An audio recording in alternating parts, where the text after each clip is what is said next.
أعوذ بالله من الشيطان الرجيم. بسم الله الرحمن الرحيم.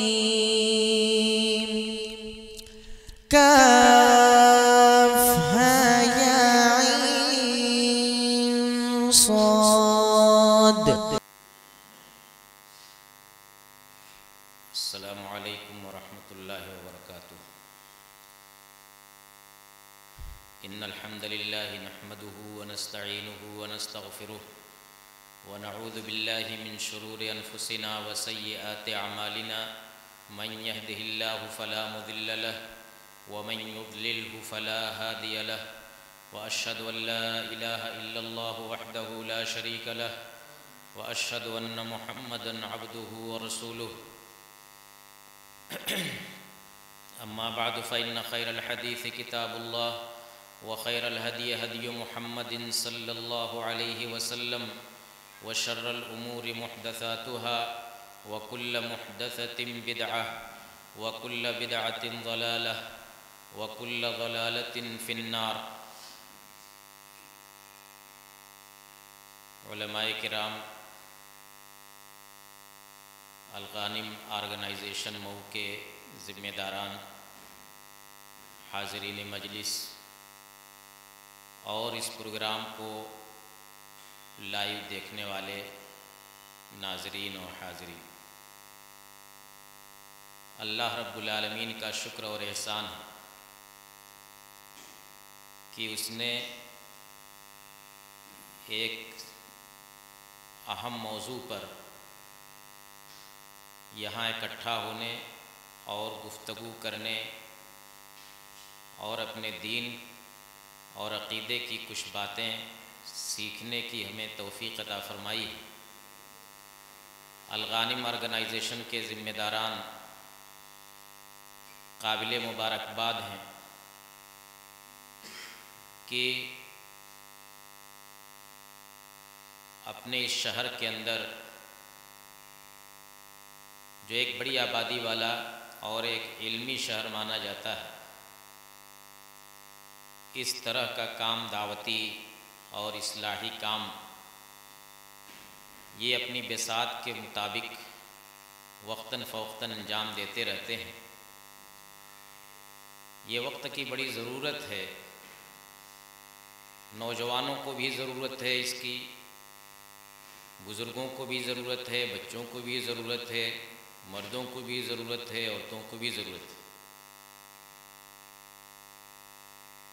اس وقت کا جو موضوع متعین کیا گیا ہے، جیسا کہ آپ نے دیکھا ہوگا، پڑھا ہوگا، کہ عقیدے کے بنیادی اصول. اس سلسلے میں ہمیں سب سے پہلے جو غور کرنے کی چیز ہے وہ یہ کہ انسان صرف جسم کا نام نہیں، انسان بنتا ہے جسم اور روح کے مجموعے سے. جس طرح سے ہماری جسمانی ضرورتیں ہیں، جس طریقے سے ہمارے بدن کو بھوک لگتی ہے اور ہمارا بدن، ہمارا جسم بیمار ہوتا ہے، شفا پاتا ہے، اسی طریقے سے ہماری روحانی ضرورتیں بھی. روحانیت کے بغیر کوئی انسان نہیں، بلکہ وہ تو نرا حیوان، بلکہ حیوان سے بھی گرا ہے. ہم جتنی اہمیت اپنی جسمانی ضرورت کو دیتے ہیں، اس سے کہیں زیادہ اہمیت ہمیں روحانی ضرورتوں کو دینے کی. ایک بیلنس ہونا چاہیے جسمانی ضرورتوں اور روحانی ضرورتوں کے درمیان. ایسا نہ ہو کہ ہم صرف اور صرف اپنی مادی ضرورتوں کو پوری کرتے رہیں، ہم صرف اور صرف اپنے جسم کی پرورش کرتے رہیں، اور جو ہماری معنوی ضرورتیں ہیں، جو روحانی ضرورتیں ہیں، وہ پس پشت رہ جائیں اور ان کی طرف ہماری توجہ نہ ہو. عقیدے کا تعلق انہی روحانی ضرورتوں سے ہے جو ایک انسان کے لیے بے حد ضروری ہے۔ عقیدہ کا مطلب ہوتا ہے کوئی مضبوط گرہ بدھی ہوئی چیز کو، ایک مضبوط گرہ کو عقیدہ کہا جاتا ہے۔ کوئی بھی مذہب ہو، کوئی بھی نظریہ ہو، کوئی دھرم ہو، تو اس کی کچھ بنیادی چیزیں ہوتی ہیں، اس کے کچھ نظریات ہوتے ہیں اور کچھ عملی چیزیں ہوتی ہیں۔ نظری چیزوں کو عقیدہ کہا جاتا ہے، جن کا تعلق ایمان سے ہے، ماننے سے ہے۔ کیا چیز ہمیں ماننا ضروری ہے، کن چیزوں کو فالو کرنا ضروری ہے، یہ اگر عقیدہ نہیں رہا ہمارے پاس تو عقیدے کے بغیر عمل کوئی معنی نہیں رکھتا۔ جس مذہب کو ہم مانتے ہیں یعنی مذہب اسلام کو، ظاہر بات ہے کہ دنیا میں صرف یہی ایک مذہب نہیں ہے، ڈھیر سارے مذاہب پائے جاتے ہیں، جن میں سے کچھ آسمانی مذاہب کہے جاتے ہیں، کچھ بناوٹی یا انسانوں کے وضع کیے ہوئے مذاہب ہیں۔ جن کو آسمانی مذاہب کہا جاتا ہے وہ مذاہب بھی یعنی یہودیت، عیسائیت وغیرہ، اسلام کے آنے کے بعد یہ سارے مذاہب منسوخ ہو چکے ہیں، کینسل ہو چکے ہیں۔ اب اسلام کے آنے کے بعد اس دنیا کے اندر کوئی اور مذہب، کسی اور دین کی کوئی گنجائش نہیں ہے۔ اللہ تعالیٰ نے فرمایا کہ ان الدین عند اللہ الاسلام، اللہ کے یہاں اگر کوئی دین ہے، کوئی مذہب ہے تو صرف اسلام ہے۔ اور ایک جگہ فرمایا کہ وَمَن يَبْتَغِ غَيْرَ الْإِسْلَامِ دِينًا فَلَن يُقْبَلَ مِنْهُ، جو شخص اسلام کے علاوہ کسی اور دین، کسی اور مذہب کو تلاش کرے گا، اس کو مانے گا، تو ہرگز وہ دین، وہ مذہب اس سے قبول نہیں کیا جائے گا۔ وَهُوَ فِي الْآخِرَةِ مِنَ الْخَاسِرِينَ، ایسا انسان آخرت میں گھاٹے میں رہے گا۔ تو عقیدہ کیا ہے؟ کچھ چیزیں عقیدے سے تعلق رکھتی ہیں، کچھ چیزیں عمل سے تعلق رکھتی ہیں۔ عقیدے کے بنیادی اصول یہ ہیں کہ ہم ایک اللہ پر ایمان رکھیں اور آخری نبی جناب محمد الرسول اللہ صلی اللہ علیہ وسلم کو اللہ کا پیغمبر، اللہ کا رسول اور اللہ کا اس دنیا میں آخری نبی تسلیم کریں۔ یہ دو لفظوں میں بنیادی عقیدہ اس کو کہیں گے، اللہ اور اس کے رسول پر ایمان رکھنا۔ اور پھر اسی سے بہت ساری شاخیں نکلتی ہیں، ایمان باللہ اور ایمان بالرسول سے۔ تو ان ساری چیزوں کو ماننا اور ان کا عقیدہ رکھنا اور پھر ان کے مطابق عملی زندگی گزارنا، یہ ایک مسلمان کے لیے ضروری ہے۔ ایک حدیث کے اندر جسے حدیث جبریل کہا جاتا ہے، مشہور حدیث ہے، حدیث کی اکثر کتابوں میں اس کو شروع میں ذکر کیا جاتا ہے کہ جبریل علیہ السلام اللہ کے نبی جناب محمد الرسول اللہ صلی اللہ علیہ وسلم کے پاس انسانی شکل میں تشریف لے آئے اور ان کے سامنے بیٹھ گئے اور بیٹھ کر کے کچھ سوالات کیے، جن میں سے ایک سوال یہ تھا کہ ایمان کیا ہے، ایک سوال یہ تھا کہ اسلام کیا ہے، ایک سوال یہ تھا کہ احسان کیا ہے، اور اسی طریقے سے قیامت کی علامتوں کے بارے، قیامت کے بارے میں، قیامت کی علامتوں کے بارے میں پوچھا۔ اور پھر آخر میں اللہ کے نبی صلی اللہ علیہ وسلم نے صحابہ کرام سے پوچھا کہ کیا آپ لوگ جانتے ہیں کہ یہ جو شخص آئے تھے ہمارے پاس، یہ سوال کر رہے تھے، یہ کون تھے؟ تو صحابہ نہیں جانتے تھے۔ تو اللہ کے رسول صلی اللہ علیہ وسلم نے فرمایا کہ یہ جبریل علیہ السلام تھے، اتاکم یعلمکم دینکم، یہ تمہیں تمہارا دین سکھانے آئے تھے، دین سکھانے آئے تھے۔ کہ دیکھیے سیکھنے سکھانے کا ایک طریقہ یہ بھی ہے کہ ایک آدمی سوال کرے، ایک جواب دے اور سب لوگ سنیں تو اس سے سیکھیں۔ یہ بھی اسی طریقے سے کلاس کے اندر اساتذہ سے طلبہ سوال کرتے ہیں، پوچھتے ہیں، اساتذہ جواب دیتے ہیں۔ ایک طالب علم پوچھتا ہے، استاد جواب دیتا ہے تو سارے طلبہ سنتے ہیں۔ کسی مجلس میں کوئی سوال کرتا ہے، ایک انسان ایک شخص سوال کرتا ہے اور جواب سارے لوگ سنتے ہیں۔ تو وہ جو سوال کیا تھا ایمان کے بارے میں، تو ایمان کے بارے میں اللہ کے نبی صلی اللہ علیہ وسلم نے فرمایا کہ ایمان یہ ہے کہ ان تؤمن باللہ وملائکتہ وکتبہ ورسلہ والیوم الآخر والقدر خیرہ وشرہ، کہ ایمان 6 چیزوں کا نام۔ اللہ پر ایمان رکھنا، اور فرشتوں پر ایمان رکھنا، اور اس کے رسولوں پر ایمان رکھنا، اس کی کتابوں پر ایمان رکھنا، آخرت پر ایمان رکھنا، اور اچھی بری تقدیر پر ایمان رکھنا۔ یہ 6 چیزیں ایمان کا جز ہیں۔ ان 6 چیزوں میں سے ہر چیز پر ایمان رکھنا ضروری ہے۔ یہ ایک بنیادی عقیدے کا یہ ایک اہم باب ہے۔ اللہ پر ایمان سب سے بنیادی چیز ہے کہ ہم اس بات کو تسلیم کریں کہ اس کائنات کا نظام ایک اللہ تعالیٰ چلاتا ہے، اور اللہ پر ایمان رکھنے میں سب سے بنیادی چیز جو ہے وہ یہ ہم مانیں کہ وہ اللہ ایک ہے، اس کا کوئی شریک نہیں۔ اسی کو توحید کہا جاتا ہے۔ توحید کا مطلب ہوتا ہے کہ اللہ کی یکتائی مانا جائے، جو ہمارا معبود ہے وہ تنہا ہے، اکیلا ہے، اس کے ساتھ کوئی شریک نہیں ہے۔ توحید کے بارے میں جانتے ہیں آپ کہ ایک توحید ربوبیت ہوتی ہے، ایک توحید الوہیت ہوتی ہے، اور ایک توحید اسماء و صفات ہوتی ہے۔ توحید ربوبیت کا مطلب یہ ہوتا ہے کہ آدمی یہ عقیدہ رکھے، یہ مانے کہ اس کائنات کا نظام چلانے والا اللہ تعالیٰ ہے، روزی دینے والا اللہ تعالیٰ ہے، پیدا کرنے والا اللہ تعالیٰ ہے، اور اس طرح کے جتنے نظام ہیں سب کو اللہ تعالیٰ چلاتا ہے۔ اور توحید الوہیت کا مطلب ہوتا ہے کہ ایک اللہ کی پرستش کی جائے، ایک اللہ کی عبادت کی جائے۔ ربوبیت کا مطلب کہ یہ مانا جائے کہ یہ سارا نظام اللہ تعالیٰ چلاتا ہے، اور الوہیت کا مطلب ہے کہ جب سارا نظام اللہ تعالیٰ چلاتا ہے تو عبادت بھی صرف اور صرف اسی کی جائے۔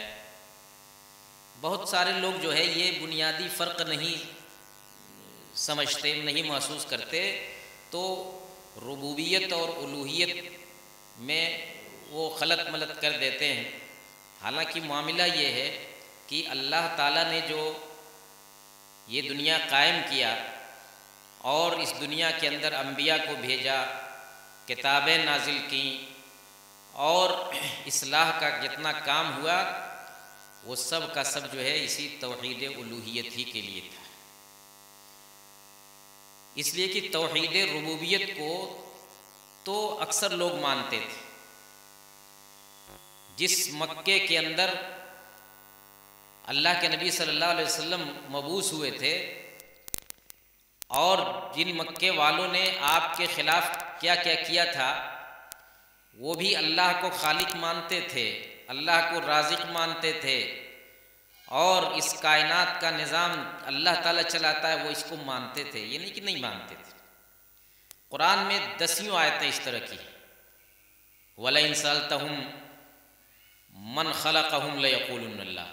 اگر آپ اے نبی ان سے پوچھیں گے کہ ان کو پیدا کس نے کیا تو وہ کہیں گے کہ اللہ نے پیدا کیا۔ مکے والے یہ نہیں کہتے تھے کہ ہم کو جو ہے بتوں نے پیدا کیا یا کسی اور نے پیدا کیا، کیا کہتے تھے؟ ہم کو اللہ نے پیدا کیا۔ یہی نہیں، وَلَئِن سَأَلْتَهُمْ مَنْ خَلَقَ السَّمَاوَاتِ وَالْأَرْضَ لَيَقُولُنَّ اللَّهُ۔ اگر آپ ان سے پوچھیں گے کہ آسمان و زمین کو کس نے پیدا کیا تو بھی جواب میں یہ کہیں گے کہ اللہ نے پیدا کیا۔ قُلْ مَنْ يَرْزُقُكُم مِّنَ السَّمَاوَاتِ وَالْأَرْضِ أَمَّنْ يَمْلِكُ السَّمْعَ وَالْأَبْصَارَ وَمَنْ يُخْرِجُ الْحَيَّ مِنَ الْمَيِّتِ وَيُخْرِجُ الْمَيِّتَ مِنَ الْحَيِّ وَمَنْ يُدَبِّرُ الْأَمْرَ فَسَيَقُولُونَ اللَّهُ۔ اس طرح کی بہت ساری آیتیں کہ اس کائنات کا نظام اللہ تعالیٰ چلاتا ہے، سب کو روزی دینے والا اللہ تعالیٰ ہے اور سب کو پیدا کرنے والا اللہ تعالیٰ ہے۔ وَمَن يُدَبِّرُ الْأَمْرَ، سب کچھ سارا تصرف اللہ تعالیٰ کرتا ہے، یہ وہ بھی مانتے تھے۔ اور یہی نہیں، اس سے بڑھ کر کے یہ کہ وہ غیر اللہ کی پوجا کرتے تھے، یعنی یہ سب مانتے ہوئے کہ اللہ تعالیٰ سب کچھ چلا رہا ہے، لیکن ان کے اندر خرابی کیا تھی کہ جب عبادت کرتے تھے تو اپنے بتوں کو بھی اس میں شریک کر لیتے تھے۔ یہی توحید الوہیت کی خلاف ورزی ہے۔ توحید ربوبیت ہوتے ہوئے توحید الوہیت کے یہاں کا معاملہ ان کے یہاں گڑبڑ تھا، اور اسی واسطے اللہ کے نبی صلی اللہ علیہ وسلم کو بھیجا گیا تھا، اور اسی واسطے اللہ کے نبی صلی اللہ علیہ وسلم کی وہ مخالفت کرتے تھے، کہتے تھے کہ اجعل الآلہۃ الہا واحدا ان ھذا لشیء عجاب، ارے معبودوں کو انہوں نے ایک معبود قرار دیا، یہ تو بڑی عجیب چیز ہے۔ وہ تو 360 بتوں کو خانہ کعبہ میں رکھے ہوئے تھے اور نہ جانے کتنے معبودوں کی پرستش کرتے تھے۔ تو جب انہوں نے یہ سنا کہ عبادت ایک اللہ کی کرنی ہے تو ان کو بڑا تعجب ہوا، برسہا برس سے وہ ڈھیر سارے معبودوں کو پوچھتے چلے آتے تھے۔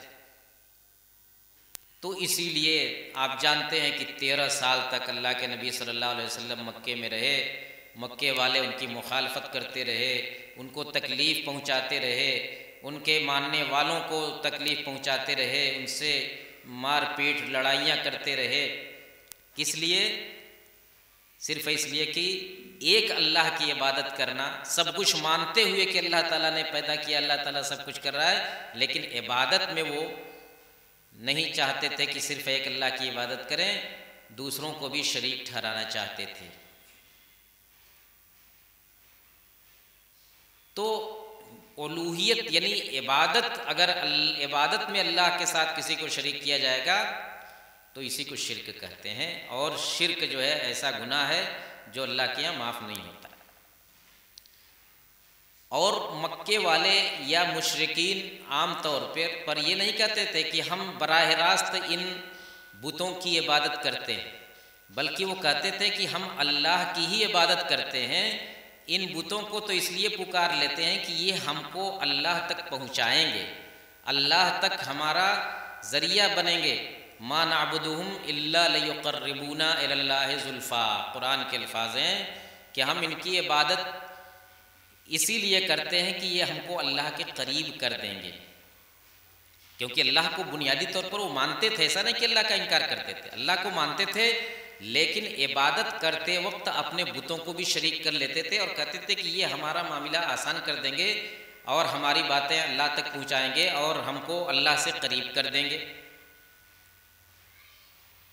یہی کل خرابی تھی اور یہی بنیادی عقیدہ تھا جس عقیدے کو لوگوں کے ذہن میں راسخ کرنے کے لیے اللہ کے نبی صلی اللہ علیہ وسلم اور اللہ تعالیٰ کے تمام انبیاء آئے تھے اس دنیا کے اندر، جیسا کہ قرآن میں جگہ جگہ اس کا بیان۔ تعجب کی بات یہ ہے کہ وہ مکہ والے جو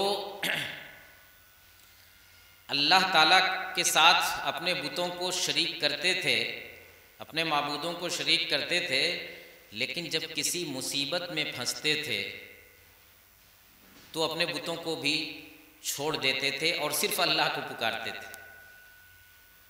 جب مصیبت میں پھنستے تھے، غور کیجئے گا یہ کتنا اہم نکتہ ہے کہ مکہ والے جب مصیبت میں پھنستے تھے تو اپنے سارے بتوں کو بھول جاتے تھے، بلکہ بھول ہی نہیں جاتے تھے، آپس میں ایک دوسرے سے کہتے تھے کہ اس وقت جو ہے تمہیں اللہ کے علاوہ کوئی اور بچانے والا نہیں ہے، اس لیے پورے دل کی سچائی کے ساتھ اللہ تعالیٰ کو پکارو۔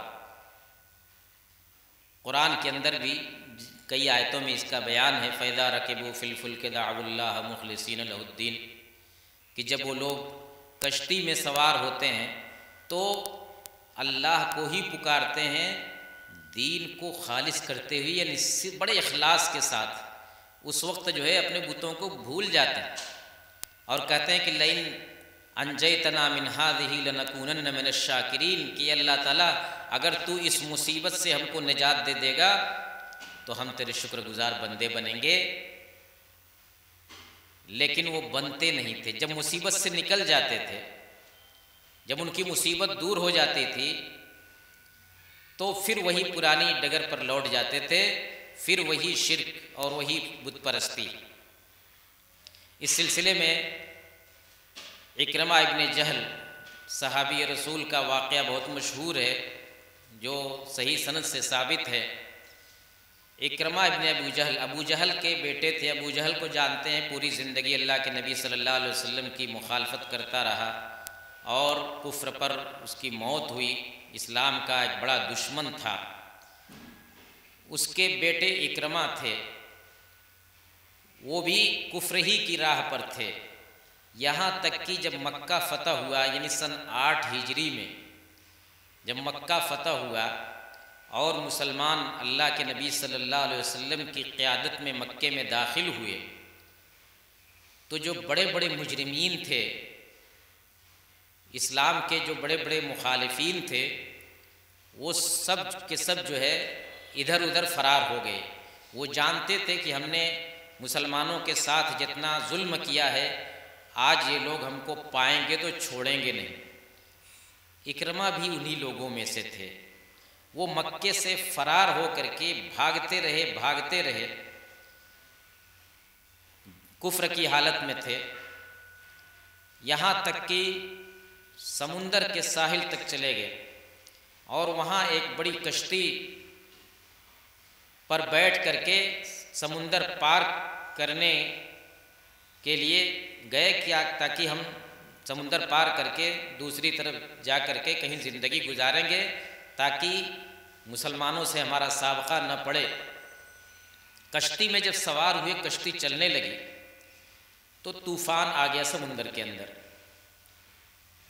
جب طوفان آ گیا تو کشتی کا جو ملاح تھا، جو کشتی چلانے والا، اس نے اعلان کیا کہ لوگوں، اس مصیبت میں صرف اور صرف اللہ کو پکارنا، تبھی تم بچو گے اور کوئی تم کو بچانے والا نہیں۔ سارے کے سارے مشرک تھے، لیکن اعلان کیا ہو رہا ہے کہ اس مصیبت میں یہ کشتی جو پھنس گئی ہے طوفان کے اندر اور کسی بھی وقت پلٹ سکتی ہے، خطرے سے دو چار ہیں، اگر تمہیں بچنا ہے تو اپنے معبودوں کو مت پکارنا، صرف اللہ کو پکارنا، تبھی بچو گے۔ اکرمہ ابن ابی جہل رضی اللہ تعالیٰ عنہ نے جب یہ اعلان سنا تو حیرت زدہ رہ گئے، کہا کہ اچھا یہ معاملہ ہے۔ یہی بات تو محمد صلی اللہ علیہ وسلم بھی کہتے ہیں، یہی بات تو مسلمان بھی کہتے ہیں کہ ایک اللہ کو پکارو۔ اگر اس مصیبت میں ایک اللہ تعالیٰ ہی بچا سکتا ہے تو باقی عام حالات میں بھی تو ایک اللہ ہی بچائے گا ہم کو، ایک اللہ ہی کو ماننا چاہیے۔ بات ان کے سمجھ میں آ گئی۔ دیکھیے کتنی آسان بات ہے سمجھنا اس کو۔ افسوس کی بات یہ ہے کہ آج ایمان کا دعویٰ کرنے والے، اسلام کا دعویٰ کرنے والے لوگوں میں بھی ایک بڑی جماعت ہے، ایک بڑی تعداد ایسے لوگوں کی ہے جو عام حالات میں تو اللہ کو چھوڑ کر کے ان کو اس قبر والے کو، اس قبر والے کو پکارتے ہی ہیں، مصیبت کے وقت بھی وہ اللہ کو نہیں پکارتے ہیں، ان کو پکارتے ہیں۔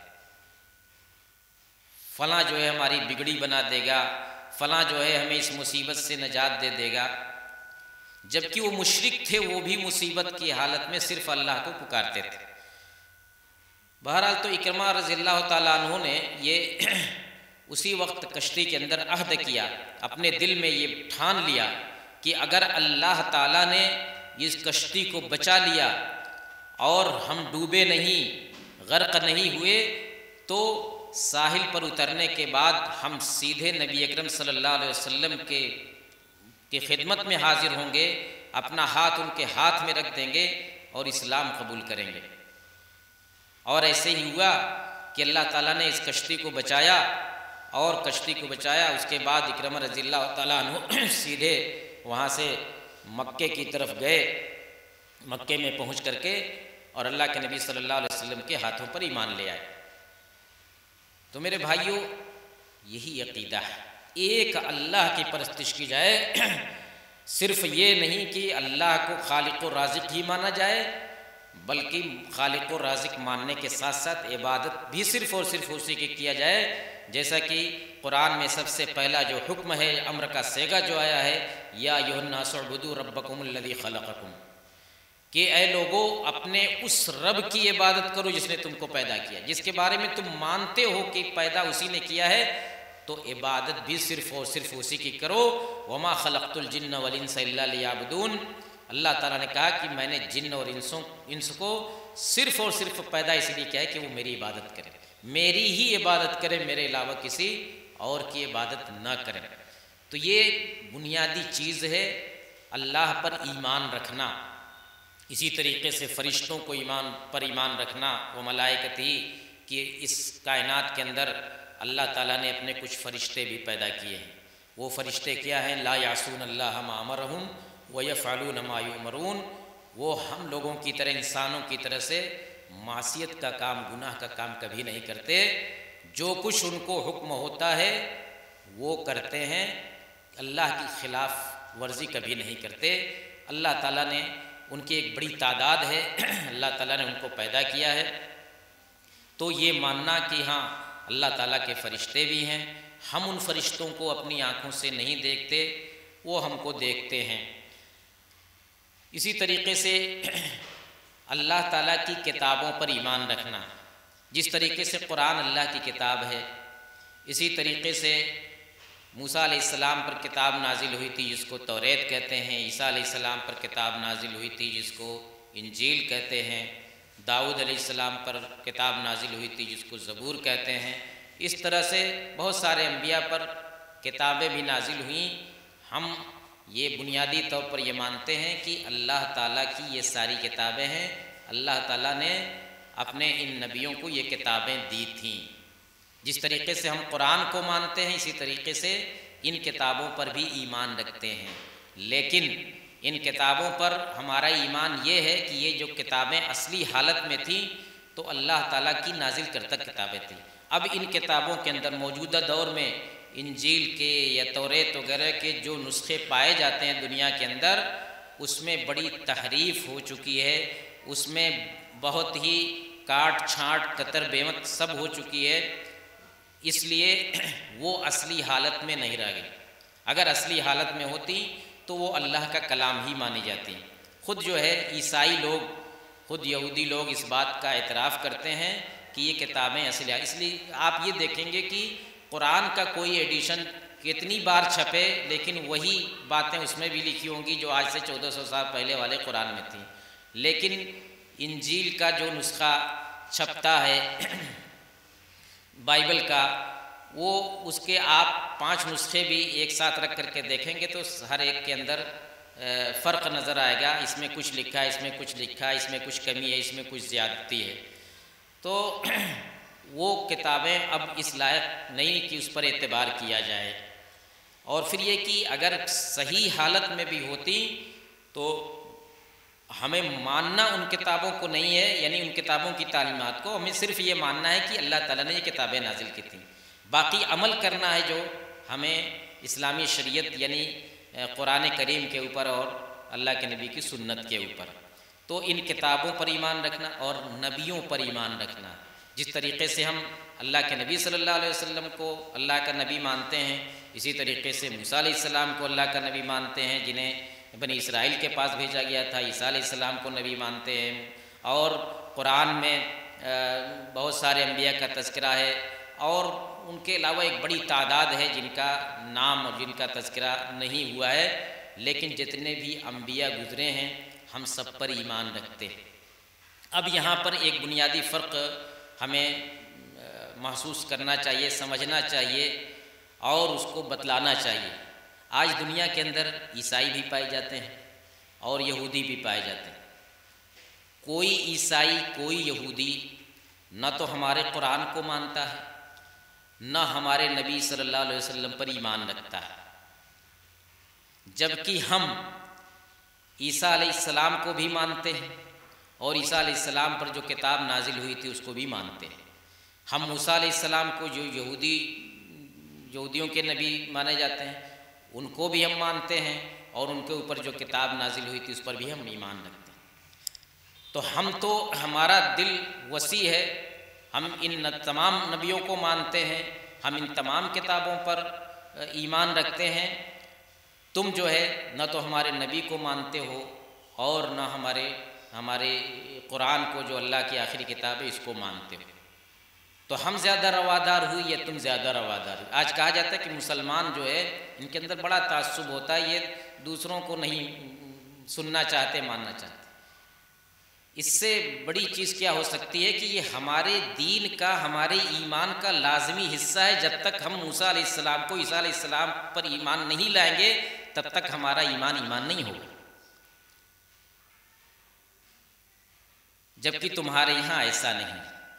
تو یہ اللہ کے فرشتوں اور اللہ کے نبیوں، اللہ کی کتابوں پر ایمان رکھنا، اسی طریقے سے آخرت پر ایمان رکھنا، یہ ایمان کا ایک اہم حصہ ہے کہ یہ دنیا ایک دن ختم ہو جائے گی اور قیامت قائم ہوگی، حساب و کتاب ہوگا، وہاں ایک لمبا سلسلہ ہوگا حساب و کتاب کا۔ اور کل کا خلاصہ یہ ہے کہ فَمَن يَعْمَلْ مِثْقَالَ ذَرَّةٍ خَيْرًا يَرَهُ وَمَن يَعْمَلْ مِثْقَالَ ذَرَّةٍ شَرًّا يَرَهُ۔ ذرہ برابر خیر اور نیکی کا کام کیا ہوگا وہ بھی سامنے آئے گا، ذرہ برابر شر کا کام، برائی کا کام کیا ہوگا وہ بھی سامنے آئے گا۔ وہ اسی کو یوم آخرت کہتے ہیں، اسی کو قیامت کا دن کہتے ہیں۔ اس پر بھی ایمان رکھنا ضروری ہے۔ اس کا اگر کوئی انکار کرتا ہے یا ان 6 چیزوں میں سے کسی بھی چیز کا انکار کرتا ہے تو اس کا ایمان معتبر نہیں، وہ مسلمان نہیں مانا جائے گا۔ آخری چیز کی تقدیر پر ایمان رکھنا، والقدر خیرہ و شرہ، تقدیر اچھی ہو بری ہو، اللہ تعالیٰ نے انسان کی قسمت میں جو کچھ لکھا ہے اس پر بھی ہم ایمان رکھتے ہیں، تقدیر پر ایمان رکھتے ہیں، وہ ہمارے حق میں بہتر ہو بہتر نہ ہو لیکن ہم اس پر ایمان رکھتے ہیں۔ یہ ان 6 چیزوں کے مجموعے کو ایمان کہا جاتا ہے، ارکان ایمان ان کو کہتے ہیں۔ یہ ان 6 چیزوں کے مانے بغیر کوئی مسلمان نہیں ہوتا۔ دوسرا سوال یہ تھا کہ اسلام کیا ہے، تو یعنی جبریل علیہ السلام نے پوچھا تھا اللہ کے نبی سے کہ اسلام کس کو کہتے، تو انہوں نے بتلایا کہ اسلام یہ ہے کہ تم لا الہ الا اللہ محمد الرسول اللہ کی گواہی دو اور نماز قائم کرو اور زکوٰۃ ادا کرو اور رمضان کا روزہ رکھو اور حج کرو۔ یہ 5 چیزیں ان کو اسلام کا رکن کہا جاتا ہے۔ شہادتین یعنی لا الہ الا اللہ محمد الرسول اللہ کی گواہی دینا، زبان سے، دل سے، زبان سے اس کا اقرار کرنا، اور پھر یہ ہے کہ دوسری چیز نماز پڑھنا، نماز قائم کرنا، تیسری چیز رمضان کا روزہ رکھنا، چوتھی چیز اگر صاحب نصاب ہے تو وہ زکوٰۃ ادا کرے اپنے مال کی، اور 5ویں چیز یہ کہ اگر صاحب استطاعت ہے، سفر کرنے کی حیثیت رکھتا ہے مالی اعتبار سے، جسمانی اعتبار سے، تو زندگی میں ایک مرتبہ حج کرے۔ یہ 5 چیزیں اسلام کا رکن ہیں۔ احسان کے بارے میں پوچھا کہ احسان کس کو کہتے ہیں، آپ نے فرمایا کہ احسان یہ ہے کہ ان تعبد اللہ کانک تراہ فإن لم تکن تراہ فإنہ یراک۔ اچھائی، احسان، بھلائی، اچھا کام کیا ہے کہ اللہ کی عبادت اس طرح کرو گویا کہ تم اللہ کو دیکھ رہے ہو۔ اگر یہ تصور نہیں دل میں پیدا کر سکتے تو کم سے کم یہ تصور رکھو کہ اللہ تعالیٰ تم کو دیکھ رہا ہے۔ یہی عبادت کی روح ہے۔ عبادت اس طرح کیا جائے، دل لگا کر کے عبادت کرنا چاہیے، چاہے نماز ہو یا کوئی بھی عبادت ہو، تو اس طرح ادا کیا جائے کہ گویا اللہ ہم کو دیکھ رہا ہے یا ہم اللہ کو دیکھ رہے ہیں۔ یہ ذہن میں جب تصور رہے گا تو انسان کا ذہن ادھر ادھر نہیں بھٹکے گا عبادت کی حالت میں۔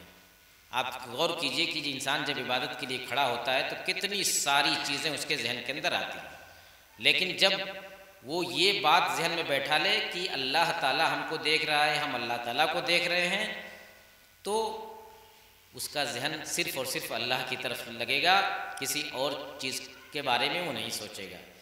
یہ ساری چیزیں ہیں۔ اور اسی طریقے سے قیامت کے بارے میں پوچھا تھا حضرت جبریل نے، تو اللہ کے رسول صلی اللہ علیہ وسلم نے کہا کہ مل مسئول عنہا بعالم من السائل، کہ پوچھنے والے سے زیادہ مجھ کو نہیں معلوم ہے اس سلسلے میں، یعنی جس طرح سے میں ناواقف ہوں کہ قیامت کب آئے گی اور قیامت کب قائم ہوگی، اللہ کے رسول صلی اللہ علیہ وسلم نے صراحت سے کہا کہ نہ آپ جانتے ہیں نہ میں جانتا ہوں۔ البتہ اس کی کچھ علامتیں ہیں قیامت کی، وہ بتائی جا سکتی ہے کہ اللہ کے رسول صلی اللہ علیہ وسلم نے کچھ علامتیں بتلائیں۔ پھر آخر میں آپ نے فرمایا کہ ھذا جبریل اتاکم یعلمکم دینکم، کہ یہ جبریل علیہ السلام تھے تمہارا دین سکھلانے کے لیے آئے تھے۔ تو دین انہی سب چیزوں کا نام ہے میرے بھائی۔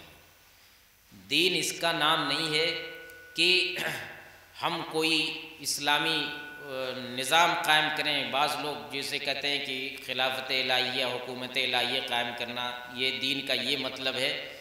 دین عقیدے کا نام ہے، دین ایمان کا نام ہے، دین اسلام کا نام ہے، اور دین اللہ اور اس کے رسول کو ماننے کا نام ہے۔ یہ عقیدہ جب انسان کے اندر ذہن میں بیٹھ جائے گا، پختہ ہو جائے گا، یہی عقیدہ ہے، یہی اسلام ہے، یہی ایمان ہے۔ اس کے مقابل میں ایک شرک ہوتا ہے۔ شرک کا مطلب ہوتا ہے کہ ساجھا کرنا، کسی کو ملانا، ملاوٹ۔ دین کے اندر ملاوٹ یہ ہے کہ اللہ کی عبادت کے ساتھ کسی اور کو بھی ملا لیا جائے، شریک کر لیا جائے، جیسے مکے والے یا عام مشرکین کرتے ہیں کہ وہ اللہ کے ساتھ ساتھ کسی اور کو بھی پوجتے ہیں۔ اگر عبادتوں کے اندر یہ شرک پایا جاتا ہے، اللہ کے ساتھ کسی اور کو ملا کر کے عبادت کیا جائے، تو یہ شرک اکبر ہے، اور یہ شرک کبھی انسان سے معاف نہیں ہوگا۔ ان اللہ لا یغفر ان یشرک بہ ویغفر ما دون ذلک لمن یشاء، کہ اللہ تعالیٰ ہرگز شرک کو نہیں معاف کرے۔ لا یغفر ان یشرک بہ، شرک کو نہیں معاف کرے گا۔ شرک کے علاوہ جو گناہ انسان سے سرزد ہوتے ہیں ان کو اگر چاہے گا تو معاف کر سکتا ہے، لیکن شرک کی معافی نہیں ہے۔ وَمَن يُشْرِكْ بِاللَّهِ، کہ جو شخص اللہ کے ساتھ شرک کرتا ہے کسی کو، تو جنت اس کے اوپر حرام ہو جاتی ہے۔ اب وہ شرک چاہے جو ہے اس شکل میں ہو کہ اللہ کی اولاد مانا جائے، جیسا کہ عیسائی کرتے ہیں، لقد کفر الذین قالوا ان اللہ ثالث ثلاثہ۔ عیسائیوں کا کہ یہاں عیسیٰ علیہ السلام کے تعلق سے مختلف طرح کے عقیدے پائے جاتے ہیں۔ ان میں سے کچھ کہتے ہیں کہ عیسیٰ علیہ السلام اللہ کے بیٹے ہیں، جبکہ اللہ تعالیٰ نے صراحت کے ساتھ قرآن میں کہا ہے کہ لم یلد ولم یولد، نہ تو اللہ تعالیٰ کی کوئی اولاد ہے، نہ اللہ تعالیٰ خود کسی کی اولاد ہے۔ اولاد ہونا یہ سب جو ہے، بچہ پیدا کرنا، بچہ پیدا ہونا، یہ سب انسان یا اللہ کے علاوہ دوسری مخلوقات کی خصوصیتیں ہیں۔ اللہ تعالیٰ لم یلد ولم یولد ہے۔ تو اب چاہے عیسائی عیسیٰ علیہ السلام کو اللہ کا بیٹا مانے، یا اسی طریقے سے مکے والے مشرکین یہ کیا کرتے تھے، فرشتوں کو اللہ کی بیٹیاں مانتے تھے، اور یہودی لوگ عزیر کو اللہ کا بیٹا مانتے تھے۔ وقالت الیہود عزیر ابن اللہ وقالت النصارى المسیح۔ یہ ساری چیزیں شرک اکبر ہیں، اور یہ اتنا بڑا گناہ ہے کہ اللہ کی نظر میں اس سے بڑا اور اس سے خطرناک کوئی گناہ نہیں ہے۔ وقالوا اتخذ الرحمن ولدا لقد جئتم شیئا ادا تکاد السماوات یتفطرن منہ وتنشق الارض وتخر الجبال ہدا، کہ یہ جو شرک ہے، یعنی اللہ کی اولاد بتلانا، یہ اتنا بڑا گناہ ہے کہ اس سے آسمان پھٹ جائیں، زمین شق ہو جائے، اور پہاڑ ریزے ریزے ہو جائے۔ اس سے بری کوئی چیز نہیں اللہ کے نزدیک، اس سے زیادہ اللہ تعالیٰ کو کوئی انسان کسی اور چیز سے تکلیف نہیں پہنچاتا۔ یہ شرک اتنا بڑا گناہ ہے۔ اس شرک کے اندر میرے بھائیوں، اللہ کے سامنے جیسے سجدہ کیا جاتا ہے، سجدہ یہ ایک خاص عبادت ہے اللہ کے لیے، یہ پیشانی اللہ کے علاوہ کسی اور کے سامنے اگر ہم جھکاتے ہیں تو یہ شرک اکبر ہے۔ قربانی صرف اور صرف اللہ کے لیے کی جاتی ہے، اگر قربانی اللہ کے علاوہ کسی اور کے لیے کی جائے تو یہ شرک اکبر ہے۔ اس طرح کی جتنی مخصوص عبادت، دعا کرنا یہ اللہ کے لیے مخصوص عبادت ہے۔ اگر ہم اللہ کے علاوہ کسی اور سے دعا کرتے ہیں، کسی اور کو اپنا فریادی بناتے ہیں، کسی اور سے فریاد طلب کرتے ہیں اور مانگتے ہیں تو یہ بڑا شرک ہے، وہ بڑا شرک ہے جس کی معافی نہیں۔ اور ایک شرک اصغر ہوتا ہے جس کو ریا کہتے ہیں، نام و نمود کے لیے۔ مثلا انسان نماز پڑھتا ہے اور کسی کو دیکھ لیا، کوئی بڑا مشہور شخص ہے تو ذرا بنا سنوار کر کے پڑھتا ہے کہ وہ دیکھیں گے تو کہیں گے کہ ہاں بڑی اچھی طرح نماز پڑھ رہا ہے، یا اس طرح سے دکھاوے کے لیے کوئی کام کرنا، یہ سب جو ہے شرک اصغر میں، یعنی یہ شرک بڑا شرک نہیں ہے، لیکن چھوٹا شرک ہونے کا مطلب یہ ہے کہ یہ دھیرے دھیرے اگر اسی پر انسان لگا رہے تو آگے چل کر کے اس کی ذات کے لیے خطرناک ہو سکتا ہے۔ اس سلسلے میں ایک غور کرنے کی چیز یہ ہے کہ انسان کی جب آنکھ بند ہوتی ہے اور وہ قبر کے اندر جاتا ہے تو سب سے پہلے جب اس کے گھر والے کفن دفن کر کے واپس چلے آتے ہیں تو اس کے پاس دو فرشتے آتے ہیں اور اس کو بیٹھاتے ہیں، اس سے 3 سوال کرتے ہیں۔ وہ 3 سوال کیا ہوتا ہے؟ یہ نہیں اس سے پوچھا جاتا کہ تم نے جو ہے زمین میں خلافت الہیہ قائم کی یا نہیں کی، حکومت الہیہ قائم کی یا نہیں کی۔ اس سے 3 سوال ہوتا ہے، من ربک، ما دینک، ما ھذا الرجل الذی بعث فیکم۔ تمہارا رب کون ہے؟ پہلا سوال یہ ہے، تمہارا رب کون ہے؟ دوسرا سوال، تمہارا دین اور مذہب کیا ہے؟ اور تیسرا سوال، اس شخص کے بارے میں تم کیا کہتے ہو جو تمہارے یہاں بھیجے گئے تھے، یعنی نبی صلی اللہ علیہ وسلم کے بارے میں۔ یہ 3 سوال کا جواب، 3 سوال سب سے پہلے اس زندگی کے خاتمے کے بعد کیا جاتا ہے۔ ظاہر بات ہے کہ ان 3 سوالوں کا جواب کون دے گا؟ جو شخص اس طرح کی مجلسوں میں بیٹھتا رہتا ہے، جو شخص دین سے، اپنے مذہب سے لگاؤ رکھتا ہے، وہی جواب دے گا صحیح۔ وہ جب اس سے پوچھا جائے کہ من ربک کا، سیدھے کہے گا کہ میرا رب اللہ تعالیٰ ہے۔ ما دینوں کا، تمہارا دین کیا تھا؟ کہے گا کہ میرا دین اسلام ہے۔ اس شخص کے بارے میں کیا جانتے ہیں؟ وہ ہم اللہ کے نبی، آخری نبی تھے، اللہ تعالیٰ نے ہمارے پاس ان کو بھیجا تھا۔ ایک مومن یہ جواب دے گا، لیکن جو کافر ہوگا، منافق ہوگا، فاسق و فاجر ہوگا، وہ ہر سوال کے جواب میں کہے گا کہ ہا لا ادری، ہائے میں تو کچھ نہیں جانتا۔ ہر سوال کے جواب میں یہ کہے گا کہ ہائے میں تو کچھ نہیں جانتا۔ زندگی بھر اس نے ان چیزوں سے کوئی تعلق ہی نہیں رکھا، اس نے عقیدہ، ایمان اور عمل، ان سب چیزوں کے بارے میں کبھی سوچا ہی نہیں، تو وہ جو جواب دے گا وہ یہ ہوگا کہ ہائے میں تو کچھ نہیں جانتا، اور پھر اس کا انجام یہ ہوگا کہ عذاب کا سلسلہ وہیں سے شروع ہوگا۔ وقت چونکہ ختم ہو رہا ہے یا ختم ہو چکا ہے، اس لیے میں اپنی بات کو سمیٹتے ہوئے آخر میں ایک پہلو یا اس موضوع کی ایک شق یہ ہے کہ ہم مسلمان ہیں، ہم اسلام کو مانتے ہیں، اسی لیے ہم کو مسلمان کہا جاتا ہے۔ دوسرا عیسائیت کو مانتا ہے، اس کو عیسائی کہا جاتا ہے۔ تیسرا جو ہے ہندو مت کو مانتا ہے، اس کو ہندو کہا جاتا ہے۔ لکم دینکم ولی دین، ہمارے لیے ہمارا دین ہے اور تمہارے لیے تمہارا دین ہے۔ دین کے معاملے میں، مذہب کے معاملے میں، عقیدے کے معاملے میں ہم بڑے مضبوط ہونے چاہیے، ایک مسلمان کو مضبوط ہونا چاہیے، اور جو عقیدے کا معاملہ ہے، ایمان کا معاملہ ہے، توحید کا معاملہ ہے، اس میں کسی طرح کی رواداری، کسی طرح کی نرمی، کسی طرح کی لچک نہیں۔ البتہ یہ کہ دوسرے لوگ، دوسرے مذہب والے، ان کی عام زندگی میں ہم ان کے ساتھ اچھے تعلقات رکھیں گے، ان سے اچھا سلوک کریں گے، جو عام زندگی ہے، دکھ سکھ میں اور دنیاوی معاملات میں، لین دین میں، خرید و فروخت میں، ان سب چیزوں میں اسلام کے دائرے کے اندر ہم ان سے اچھا معاملہ کریں گے۔ ہم ہر غیر مسلم کو اپنا مدعو مانتے ہیں، یعنی یہ ماننا چاہیے کہ ہمیں اسے جہنم کے راستے سے نکال کر کے جنت کے راستے کی طرف لے آنا ہمارا فرض ہے، ہماری ذمہ داری ہے، اور ہمارے دل کے اندر ہمیشہ اس کی خواہش ہونی چاہیے اور اس کے لیے کوشش ہونی چاہیے۔ ہم اس سے صرف دشمنی کریں کہ یہ غیر ہے، ہمارا آدمی نہیں ہے، یہ نہیں، بلکہ ہم اس کے ساتھ ہمدردی رکھتے ہیں، اور ہم اس کو، ہماری یہ کوشش ہوتی ہے کہ اس کی عاقبت بن جائے اور یہ اس دنیا کے اندر بھی اور آخرت کے اندر بھی یہ جہنم سے یا عذاب سے محفوظ رہے۔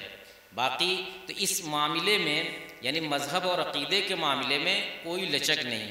دنیاوی معاملے میں حسن سلوک کرنا، اچھا، یہاں تک کہ غیر مسلم پڑوسی ہے اس سے اچھا معاملہ کرنا، کوئی غیر مسلم بیمار پڑ گیا اس کی عیادت کے لیے جانا، مزاج پرسی کے لیے جانا، ضرورت مند ہے اس کی مدد کرنا، یہ ساری چیزیں اسلام ہم کو اس کی تعلیم دیتا ہے۔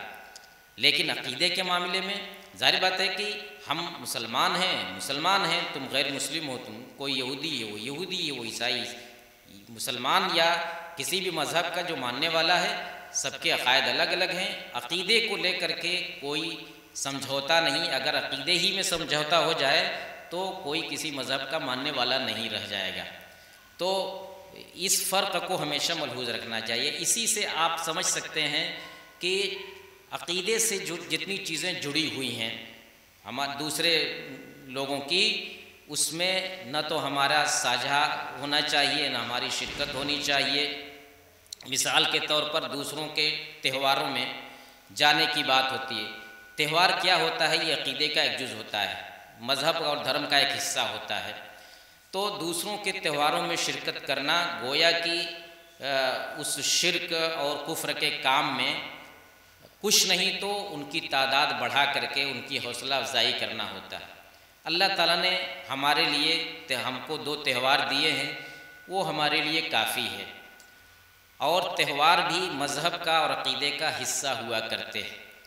تو ایسی صورت میں ہمیں ان تہواروں میں شریک ہونے، چاہے وہ محض تماشا بین کی حیثیت ہی سے کیوں نہ ہو، یہ کسی طرح سے درست، کسی طرح سے مناسب نہیں ہے۔ اور آپ جانتے ہیں کہ ہم اپنے وطن عزیز کے اندر جہاں رہتے ہیں، اس بات کو لے کر کے اب بڑے بڑے مسائل پیدا ہوتے ہیں، نظر رکھی جاتی ہے کہ کون دوسرے لوگ ہمارے تہواروں میں آتے ہیں، کس لیے آتے ہیں، اور کتنے لوگ اس سلسلے میں ماخوذ ہوئے، گرفت میں آئے، اور کتنی پریشانیاں ان کو اٹھانی پڑیں۔ تو ہمیں اپنا مذہب، اپنا عقیدہ عزیز ہے، ہم دوسروں کے ساتھ عقیدے کے علاوہ دوسرے معاملات میں ان کے ساتھ ہمدردی رکھتے ہیں، اور ان کے ساتھ ہمارا سلوک اچھا ہونا چاہیے، اور اسلام کے جو اخلاق ہیں اسی اخلاق کا ہمیں مظاہرہ کرنا چاہیے۔ ہمیں ہر حال میں اپنے عقیدے کی حفاظت کرنی ہے، ہمیں ہر حال میں اپنے ایمان کو، اپنی توحید کو بچانا ہے۔ شرک اور کفر کی جتنی راہیں ہیں ان راہوں سے ہمیں خود بھی بچنا ہے اور دوسروں کو بھی بچانے کی کوشش کرنا ہے۔ عقیدے کے جو مسائل ہیں، عقیدے کے جو اصول ہیں، وہ اتنے نہیں ہیں کہ 40-45 منٹ کے اندر سب کو بیان کیا جا سکے، لیکن یہ جو ہم نے اس مجلس میں مختصراً ذکر کیا، یہ ایک طرح سے اس کے جو اہم نکات ہیں ان کا ایک طرح سے کہہ لیجیے کہ خلاصہ بیان کر دیا گیا۔ ہمیں اللہ رب العالمین سے دعا کرنی چاہیے کہ الہ العالمین ہمیں عقیدے کے اندر مضبوطی عطا فرما، اور ہمارے ایمان کو اور ہماری توحید کو محفوظ کر دے ہمارے لیے، جب تک ہمیں زندہ رکھ، دین پر، اسلام پر ہمیں زندہ رکھ، اور جب ہمارا خاتمہ ہو تو ایمان پر خاتمہ ہو۔ آمین وآخر دعوانا ان الحمد للہ رب العالمین، والسلام علیکم ورحمۃ اللہ وبرکاتہ۔